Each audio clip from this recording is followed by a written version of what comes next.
कहानी है जो इंडिया के मैप के बिल्कुल कोने से शुरू होती है, लेकिन इंडिया की पावर पॉलिटिक्स के बिल्कुल सेंटर तक जाती है।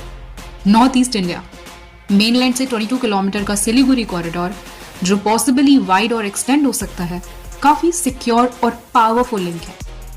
हिस्ट्री में सेकेंड वर्ल्ड वॉर के टाइम असम एलीट फोर्सेस का लाइफलाइन था।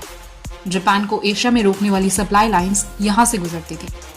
इंडिपेंडेंस के बाद प्रॉब्लम ज्योग्राफी तो नहीं, पर प्रॉब्लम परसेप्शन की थी।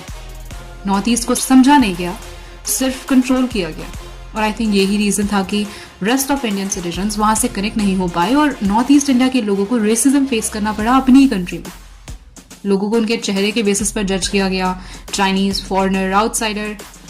रेसिज्म डेली लाइफ का हिस्सा बन गया और जब बिलोंगिंग तोड़ दी जाती है तो रिबेलियन सिर्फ टाइम का सवाल होता है।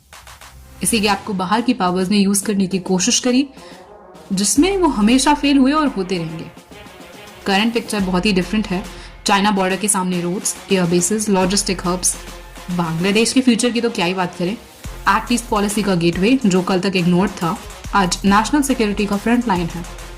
तो फ्यूचर एक सवाल पूछता है कि नॉर्थ ईस्ट को सिर्फ स्ट्रेटेजिक एसेट बनाओगे या फाइनली इक्वल स्टेक होल्डर, क्योंकि नॉर्थ ईस्ट इंडिया कभी इंडिया से अलग नहीं था। और अब हम सबकी रिस्पॉन्सिबिलिटी है कि इस रेसिज्म को, जिसका पॉइंट कुछ है ही नहीं, उसे कंप्लीटली इरेज कर दिया जाए।